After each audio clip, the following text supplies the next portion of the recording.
আসসালামু আলাইকুম everyone, welcome back to my channel. আবারও চলে আসলাম একটা রেসিপি নিয়ে। রেসিপিটা শেষ পর্যন্ত দেখার অনুরোধ রইল। ভালো লাগলে একটা লাইক করে দিবেন আর আমার চ্যানেলটা সাবস্ক্রাইব করার অনুরোধ রইল।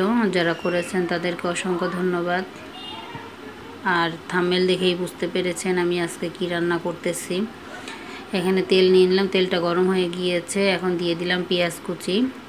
পেঁয়াজ কুচিটা হালকা একটু ভেজে নিব। ভাজা হয়ে গেলে এখন আদা রসুন জিরার পেস্ট 1 চা চামচের মতো দিয়েছি।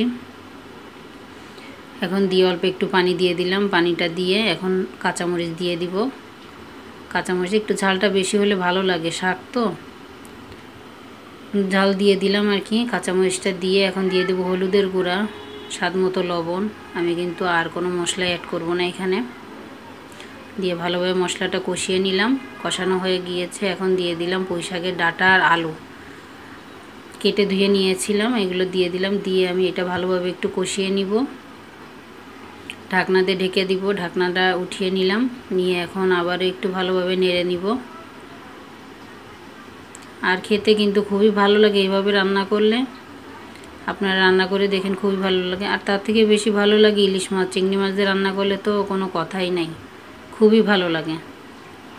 এখন আবার ঢাকনাটা উঠিয়ে আবারও একটু নেড়ে চেড়ে নিচ্ছি। ভালোভাবে কষানো হয়ে গিয়েছে। এখন দিয়ে দিব পুঁই শাক পাতাগুলো দিয়ে দিব আর কি।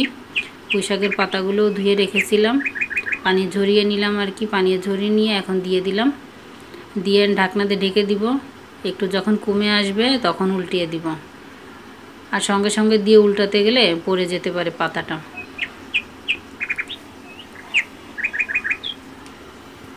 ভালোভাবে উল্টিয়ে পাল্টিয়ে নিয়ে আবারও ঢেকে দিব।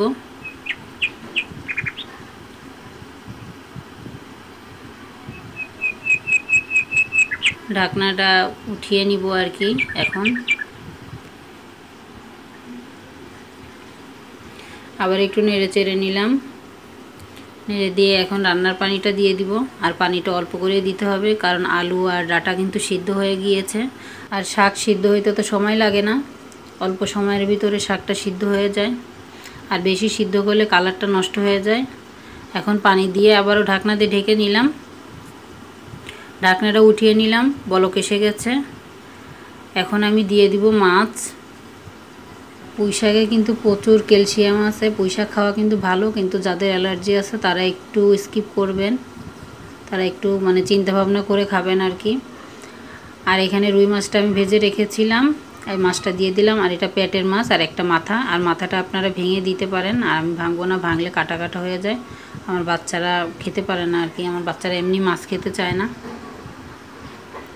তারপর ঢাকনাতে ঢেকে দিলাম।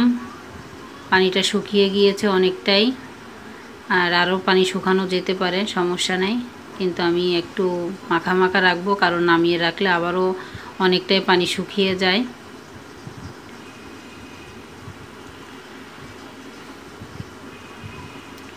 আবারও ঢাকনা দিয়ে ঢেকে রাখলাম।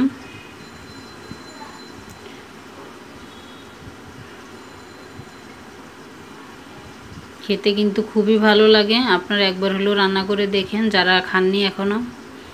আর রান্নাটা হয়ে গিয়েছে, এখন নামিয়ে নিলাম, পরিবেশন করলাম। আজকের মতো এখানেই বিদায় নিচ্ছি।